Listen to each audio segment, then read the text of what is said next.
Well, hey, everybody. I'm Jeff Sandstrom, host of the MxU podcast, and I'm here today with Spencer DeYoung, the CEO of MxU. Hey, y'all. You guys have not seen Spencer probably before unless you've been to one of our live events, but you'll notice that things look a little different around here. Mm-hmm. We have changed up the format and the look and the feel of the MxU podcast. But why? Well, we wanted to take a few minutes today to explain why. Yeah. We've been doing our podcast the same way for a long time, 160 some episodes over the course of 7 years now. 7 years. And we're just realizing that it's time for a change. A lot of people like interacting with podcasts that are video based on YouTube and other places. And so we just decided we're going to try to come to you kind of live in person so that we can have conversations around a table with our guests in a more maybe compelling way than before, because the video aspect actually is pretty important. I think, to see real-time facial reactions, to kind of get some of the sort of off-the-cuff responses from people, I think it's going to be fun. So, and it's an excuse to get you over to Knoxville. Yeah. So I'm obligating myself to be here pretty often. You'll notice, though, that Jay is not here today. That is not... called in sick. He called in sick. We were all excited to have Jay here in person, and he woke up this morning before his travels were supposed to start, and he was ill in bed. So, I wonder where he will go with the airline miles from that flight. Yeah, well... This was all just a scheme of his. Yeah, he'll definitely use them. He has airline miles schemes out the wazoo. But anyway, welcome. We're glad that you're engaging with us in this, and we just wanted to take a few minutes to talk about kind of how we're pivoting a little bit on the podcast with, new segments and new ideas, and we want to get some ideas from you too. So today is just an opportunity for us to introduce where we're headed and to kind of talk about MxU in general. Yeah, a bit of a state of the union. Yeah. Which, we're really excited. And the hope is that Jay will be able to come up as much as we can convince him to, at least. Yeah.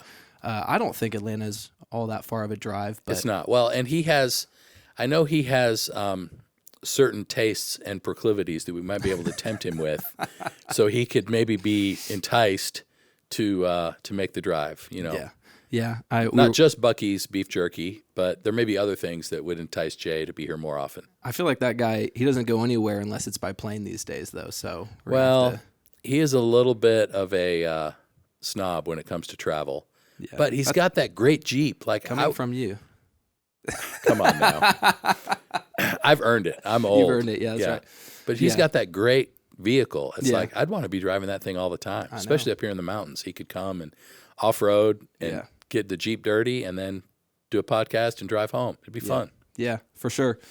We'll hopefully, with the help of the community, we can get Jay up here as much as possible. So we'll make sure we make that happen. Yeah. And then Jeff, let's talk about the video and the lighting podcast. Yeah.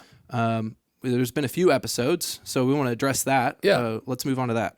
So we had about a dozen of each, video-focused episodes and lighting-focused episodes. And we've decided that, since we're changing this format, we're going to have our lighting and video friends come and talk to us in person about, especially if we're filming content here at HQ around video or lighting. We're going to take those days and take a chunk out of that, when we have people here in person, to just talk to you in person on the podcast. So, people like Jeremy Bagwell and Jeremy Lamori and, Alec Takahashi and some of our other lighting friends, they're going to be here filming content in the next few weeks. Yeah. So why not leverage that opportunity, bring all the podcast ideas under one umbrella. Yeah. And so if you're looking for episodes in those other channels, they'll still be there. The existing episodes aren't going away, but any new content will show up here on the MxU podcast, because we're just covering all aspects of production and leadership and trash talk and friendship and all that under one umbrella. Yeah, filmed right here in Knoxville. I think our team realized, we're filming just about every week now content for the platform. So we have all these amazing people coming through, and we felt like, we need to take advantage of the opportunity of being in the same place together. Yeah. And yeah, so it's going to be an exciting season ahead, bringing all those folks into one place. And I think audio guys will learn from video guys and vice versa, and we'll be good. Yeah, so it's great. Another big change for us this year has been our approach to live events. Yeah. Last year and the couple years before that, we had big live in-person events that were starting to feel like, a conference for production teams. Last year, that's what we did, and it was awesome. Like, we loved having production teams, worship and production, in the room together, learning and getting better. Because really, getting better together is what MxU has always been about. Yep. But this year, we changed the format up a little bit. Now, anybody who's listened to the podcast lately knows that we've pivoted and we moved to what we're calling MxU Pop-Ups this year. Yeah. We're hosting 6 of those throughout the year. We've done 2. We've got 4 more to go, and we're super excited about what the response to that has been. But let's talk for a minute about just live events in general and kind of why we made the shift and how it's been. Yeah, we get asked this a lot because our events have changed so much back from when you and Andrew and Lee first started the events, and it was 2016. 2016 was the first one. And my answer to folks is always, hey, we kind of take it year by year. We are at the highest level most interested in doing what is helpful to the community. And therefore, every year we try to gain as much feedback as we can from the local church of, man, what do you feel like you're missing? And headed into this year, we just recognize, man, there's some great conferences out there, FILO, SALT, and some other ones that are specifically for the church production community. Yeah. And as we were talking more with folks, they were saying, man, we come to these events because we just want to get to meet new people, want to connect with folks. And so we felt like going into 2024, let's put together an event where we can do that, hang out and still talk shop over what we're facing in the ministry, but also let's go to a Topgolf and hang out together. Yeah. So yeah, we'll address that as we approach 2025. We'll address that this fall. And if there's any feedback the community has as far as, man, come to our city, we want to do this event or that, or we really want to hear this or see this, please share. Like we take that feedback. It means a ton to us, frankly. Yeah. And it's kind of how we make our decisions around here. Yeah. You and the team here talk to churches every day. Yep. Literally, you're on calls. Yep. All day, every day, just getting feedback from churches, not only about what they need from the MxU platform, but what they need for their team and their leadership and their community. So these events have really been designed around building community among local churches in a particular area. So we're going to 6 distinct cities that we've never really been before. For the exception of Dallas, we've never been to Columbus, Ohio. We've never been to Fort Lauderdale. We've never been to Seattle. So that's just a few examples of some of the places we're headed this year, just to try to connect people in those local churches in a way to kind of come together and network and learn from each other, learn from our partners who are subject matter experts. So we're talking about things that are technical, but we're not sitting in front of a console learning how to twist the knob. We have a video library of almost 1,000 videos to teach you how to turn the knob. And we're really proud of that product. So it's like, hey, let's leverage that resource for the tactical, practical mixing and switching and focus and all those things. When we're together in person, I think it's important to just learn, hey, how are you celebrating your volunteers? What are you doing to engage new people? How are you having hard conversations with leadership? Like, what does your budget process look like? I mean, there's a ton of opportunity to learn from each other as we try to become better leaders as well as better technicians. That's what MxU has always been about. I think it's just been sort of behind this idea that we're just about technical training. Now, we love technical training, but we want to be helpful in so many other ways as well. Yeah. Man, that's really good. And that's what, I mean, personally, that's what we want. Yeah, too. Exactly. And that's what's been cool going into these pop-up events is, and it's energizing for us. It's one of those things we can go into and be able to look forward to the time we get to spend with folks and go, a mile deep versus, a mile wide and an inch deep, Yeah. which sometimes it can feel like when you show up to an event where there's 1,000 people. Yeah. So that's why we've capped these events at 100 attendees. We're trying to keep it small and intimate. Yep. In a place where we can build deep relationships. So, Yeah, there's a ton of time during the day for conversation around tables, a ton of time for Q&A. Yeah. So we really feel like it's a chance for people to, like you say, go deeper instead of just wider. Yeah. I think when you're sitting in a workshop or a technical training and somebody's just demonstrating a skill, whether it was us talking about mixing over the years, or whether it's somebody going through a PowerPoint presentation on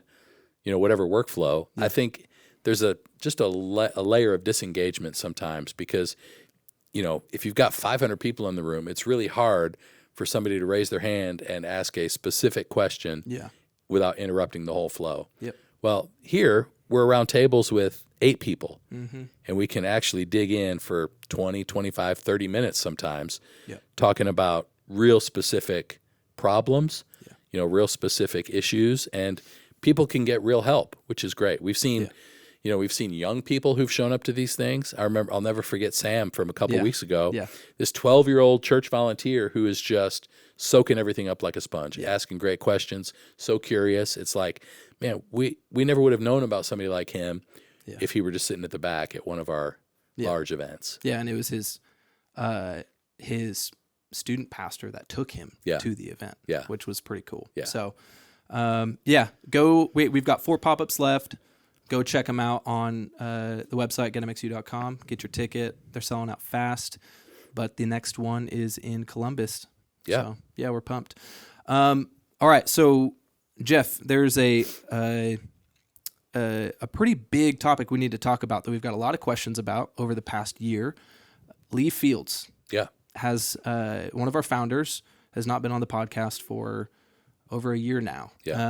It's been a year that we'd love to give you some insight on, that we can hopefully provide some clarity to the community, and then also provide clarity on how we want to move forward. Let's if you could provide some insight into to that situation. Yeah. So Lee has decided to sell his interest in MxU and move on to pursue other things. He's still mixing and doing a lot of great work. I think one of the things that's most important to me is that we acknowledge the fact that Lee is a huge part of why we're even here. Yeah. I mean, my partnership with him, my friendship with him and Andrew over the years, we really launched into this to figure out how we could challenge each other to get better. Yeah. And I think, nobody in my professional life did that for me better than those two guys. Yeah. Like I became a better engineer, and just a better, I think, musician even. Yeah. Because of the way, their friendship and their, iron sharpening iron in terms of how we do what we do shaped how I approach mixing. So I am forever grateful. And I think, this community would not be what it is without Lee's influence in a lot of ways. Yeah. So as he's moving on, I think we just want to honor, his contribution and the legacy that he's kind of contributed to this community. Yeah. And I wish him nothing but the best. Yeah. Yeah. That's ultimately the desire, the true desire for us in addressing this is, again, so many questions have come up and over the past year, as you could imagine, a sale of Lee's portion of MxU takes time, and figuring all that out, that our true desire is to honor him in this moment. Yeah. So for anybody who's wondering, like, why didn't you say something sooner and all that? Yeah. We weren't able to. Yeah. We were trying to figure out, legally how the agreement was going to go and what everybody's role was going to be. And so we're just trying to protect, the integrity of the process. Yep. So now that we're through the process, we can acknowledge it, and we're celebrating where we're headed. I want to celebrate him and his contribution. And we're going to move on in great ways. Yeah, and it's you had mentioned MxU wouldn't be here without Lee Fields, and it's very personal too, man. Because even for myself, I wouldn't be here. My family wouldn't be in Knoxville, Tennessee. We wouldn't be here at MxU without Lee Fields. I look back to.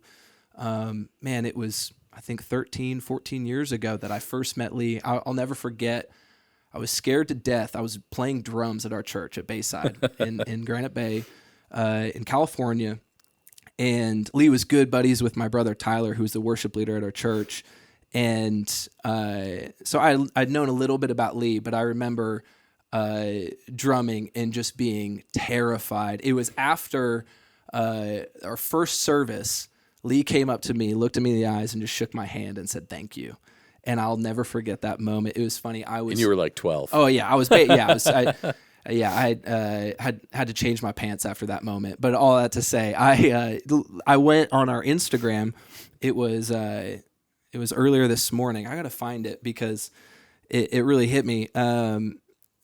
We posted this a few years back, and it was a quote that actually Lee had posted on our Instagram. The first time we greet the band should be with a handshake, not a talkback mic. Man. And so it was really interesting because I was like, he meant it. He did that with me. Yeah, that's so cool. And anything I know today about audio was from my time A2ing with Lee and spending time with him. And so, yeah, there's so many reasons, not just for MxU and what we've been able to do for the community through MxU, but just even me personally that I'm really grateful. It's funny. I met Lee for the first time it was 10, 11 years ago. Yeah. And I was mixing at a Chris Tomlin concert. I don't remember exactly where it was, but it was some conference. Yeah. And we were in the middle of it, and I looked back, and Lee was standing behind me. I didn't know that he was there. And but you didn't know him at that I knew of him, but we hadn't really gotten to know each other yet. Yeah. And it was, as you were talking about your experience, I'm thinking back, and I remember during the set looking back, and he was just like, if you could get Lee bobbing his head along with what you were doing, you knew it was a good mix. Something right. Yeah. And so then that led to really getting to know each other and, us connecting with Andrew, and really just in our effort, you guys have heard the story before, but in our effort to challenge each other to find a way to get better. I was touring. They were both managing big teams at big churches. We didn't have a way to kind of get in a room together and talk about mixing. So we decided to do that. And that's where MxU was born. And so, I'm so grateful for the time and the friendship and the partnership over the years. Yeah. So. Yeah. And I know the community is grateful as well. And I wouldn't shy away from letting Lee know that as well as he move forward. We might need to just do a little kind of walk down memory lane. I'm down. Instead of just telling stories, I think, for those of you who are MxU subscribers, obviously you see Lee in dozens and dozens and dozens of videos. Yeah. But there's a couple of kind of highlights that I've been thinking about lately that I thought we just might want to revisit. So you remember the wing? Yeah, it was we basically, I don't know if we made him, but maybe Lee drew the short straw in filming a course on the wing. Yeah, it was when it first came out. Yeah. And we got a hold of one, and it was when MxU was still based in California. Yep. So this was in our office at the old MxU HQ, which, you'll see this video looks a lot different than our current product. But, looks a lot different. Lee took on the challenge of building a mix on the wing and was honest about how he felt about it, which was great. So let's take a look and see what that had to offer. His name is Jesus, and he is alive. The tomb is empty, and I'll testify that he rose again. Okay. That's about it. I'm pretty happy with that overall. There's a couple things I'd go back, like that the keys were a little hot, snares probably a little loud, maybe that vocal's a little too loud, but overall I'm pretty happy. The console's got loads of features. Once you start mixing, it can make mixing on the console pretty fun. Setting it up is a completely different story. It's got, like I said, tons of features, but to get to those features can be a painstaking process sometimes with the console. But it's definitely doing things that no other console is doing. The ability to put the types of plugins that you can right in place of console EQ and console dynamics is pretty great. And obviously for the price, this is certainly something that lots of churches should look at.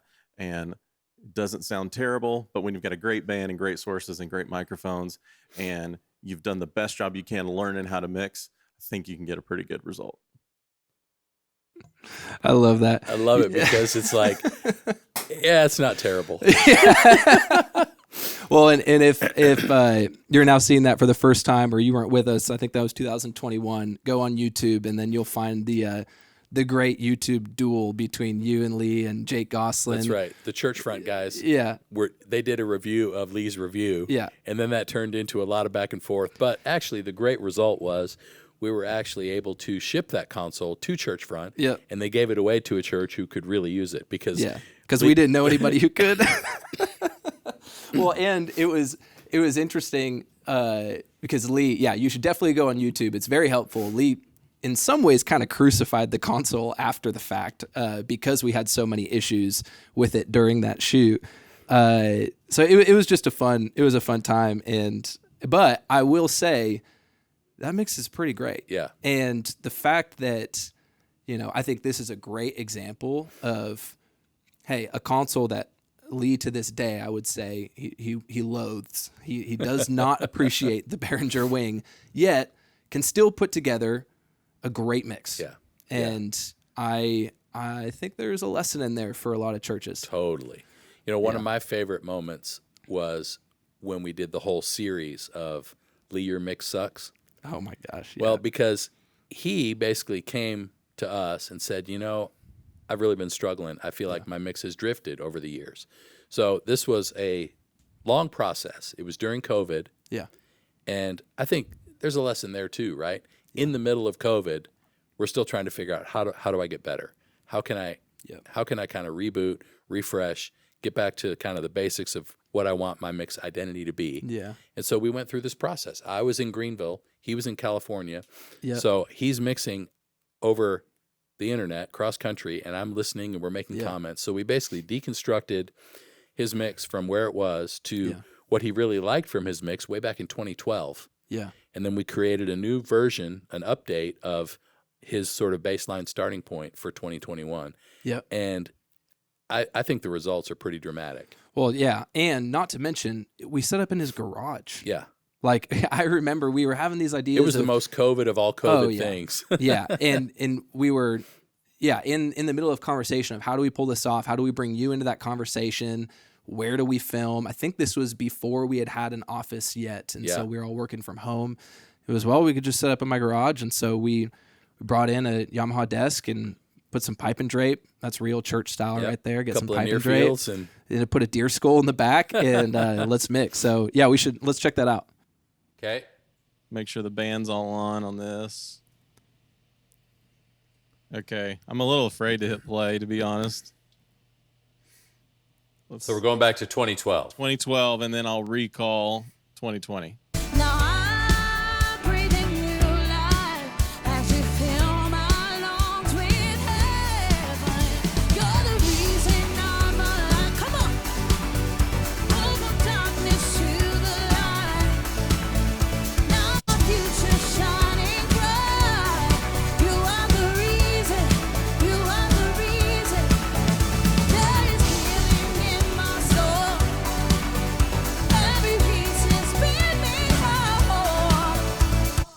Make that snare a little more aggressive. It's going to add a hair of that 3K back in, a little more top end, a little more bottom. Sorry, Aaron Padilla. I know you don't like that bottom mic when I turn it up loud. Check it out now. That's better.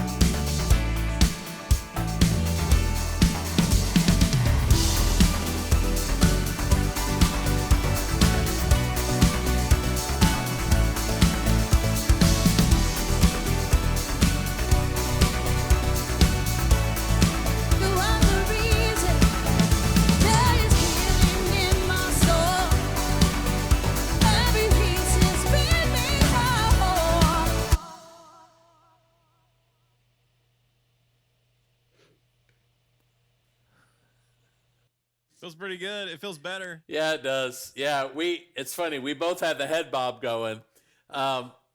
It's funny because when you first, so you went back to 2012 and it was like, okay, this is cool. Yeah. And then I'm in ears, of course. And so when you hit the new file, it was like, psh, I mean, not like mind blown, Yeah. but just like everything just kind of came alive in a different way. Yeah. It was, what we liked about the 2012 was the clarity and the presence of kick, snare, and vocal particularly. But what it lacked now that we're comparing, it lacks some cohesiveness that we have now. It's like the whole mix is one thing now. It's not a bunch of separate pieces working together, but it's like it's one thing working together. Yeah, it really is. And even those last adjustments I made to the snare, like brightening it up a little more, that put it over the top for me.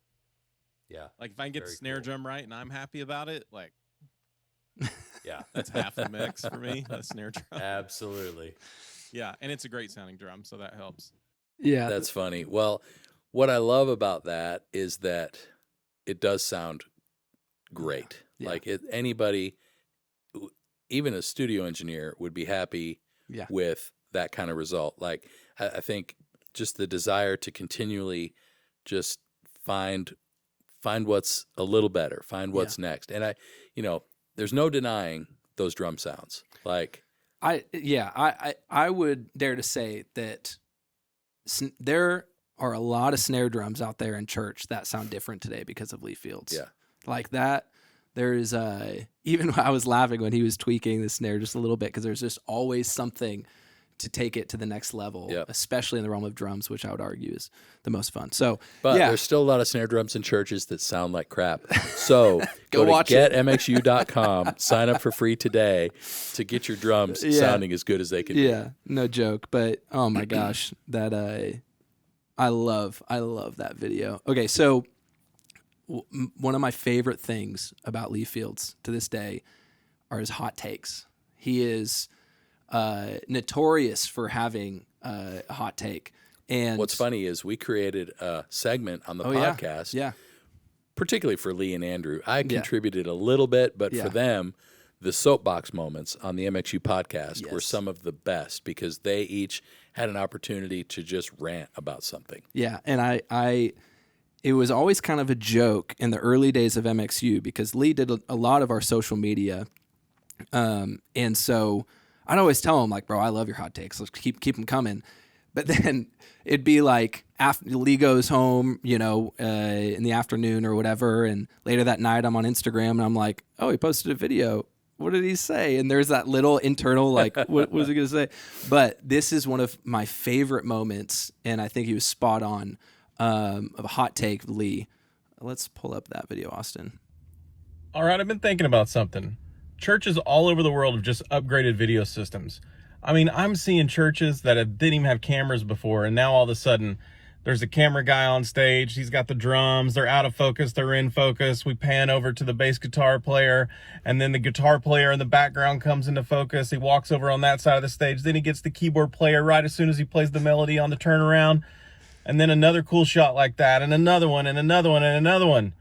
But there's none of the worship leader singing anymore. Isn't the whole point of what we're trying to do to get people to engage in worship and in song and the words that they're singing? I'm not saying that we shouldn't be doing super cool stuff and have great shots. I love it. I love so much of it. But I'm seeing too much of it. Does anybody else feel like this? We need more shots of the singers just singing the words. Like, help a soccer mom out. What do you guys think?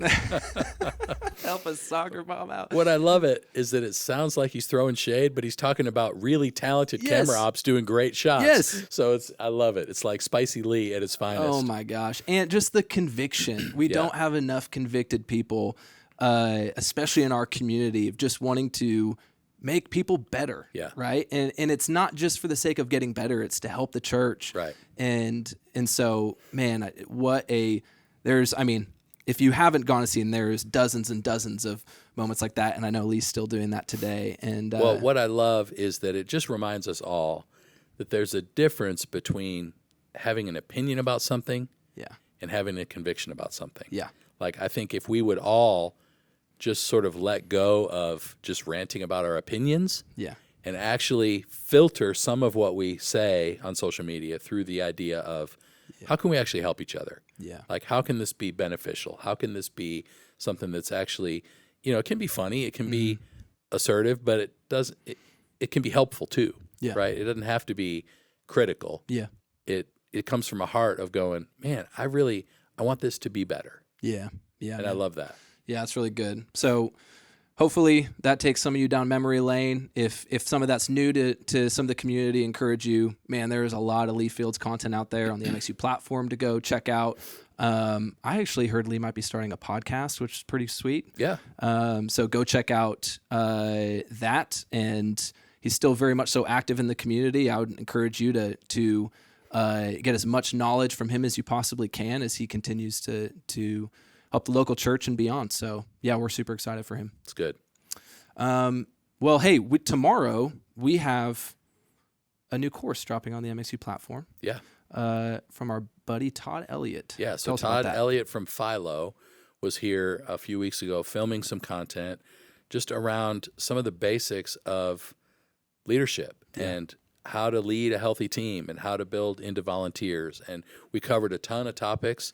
There are several courses that are dropping over the next little bit about, how to do that. Yeah. So we thought we would kind of tease a little bit of that content today so you can see what's coming tomorrow. So check it out. Yeah. Value production in our churches. I mean, you can't look on social media without seeing it's everywhere. I mean, church today, the way church happens, we can't really do it without production. It's unavoidable.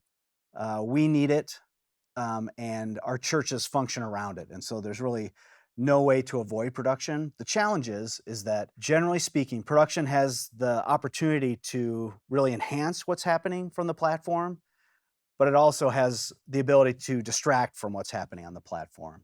And so we can't just use production however we want, but it needs to be at the service of what matters to our church. What is our church about, and how does production play into that? And I think it's so easy to look at what other churches are doing and say, wow, we need haze, we need moving lights, we need the newest console, the newest line array, the best video cameras, whatever it is. But the reality is we need to look at how is production best utilized by our church and our context. And for a lot of us, it's totally different than what we see in people's Instagram posts. It's stuff that's very simple, that's basic, that helps the mission of our church. I often tell people, if your church is all about feeding the poor, not about big productions, maybe the goal is to think about how does production help in our ministry to serving the poor. Maybe it's more about how do we make the mother's room TV and sound system work best versus, how do we reach 110 decibels in our services? And I think it's really important to have a great idea of what it is that our church is about, and then how do we come alongside that? I think it's really important to, if we're going to bother doing it, let's do it well. Let's not mess around. Let's not do it halfway. But how can we take the resources that God has entrusted to our local church and use them to help support the mission of our church through production in the most excellent way we possibly can?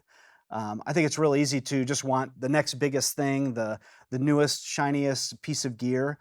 But really, I believe that God's calling us to value production in our current situation, the present moment. What do you have now? And how can you use it to best support the mission of your local church? Man, so much wisdom. So good. I think you're really going to love hearing from Todd through this whole course. I think, that idea, though, at the end of, using what you have, maximizing the stewardship of that as a means of serving your local church's vision for that local community. I mean, if we could all just learn that lesson, I think we would be maybe more focused and certainly less enamored with what the guy down the street or what the guy on Instagram is doing. Yeah. Because some of that is just, it's great to be aspirational, but a lot of it is unattainable. And so it leads to a feeling of being defeated when it doesn't really have to. I think he does such a good job of encouraging us in that. Oh, yeah. And I'm so excited about this course. This is just a snippet of it, but this as a tool to be able to set a kind of a foundation with your production team of why are we even here? Yeah.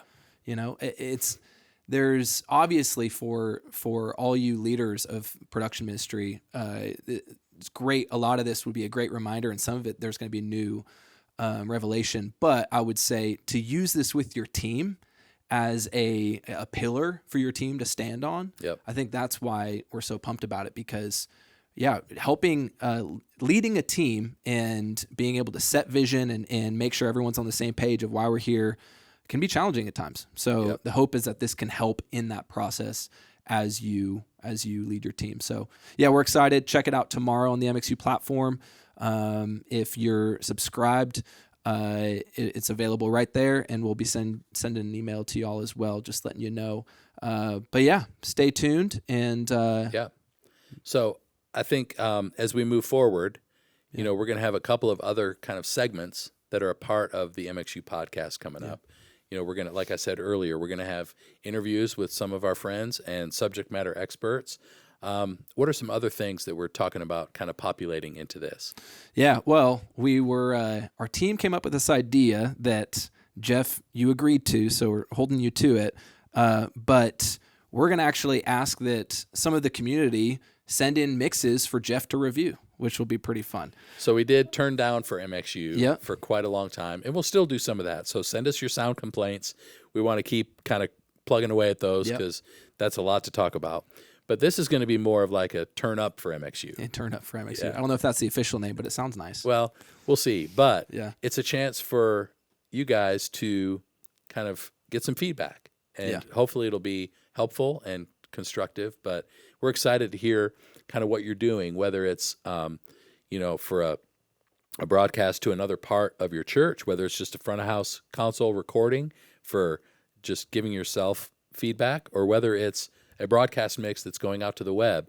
Whatever your level of kind of recording is, we just love to be able to kind of give you some thoughts and encouragement and maybe some tips on how to make it better. Yeah, that's going to be a fun time. We're also, I think we had mentioned earlier, as we have people coming here through Knoxville for filming for the MxU platform, we'll be bringing them in here and going a little bit deeper into what they talked about here at HQ.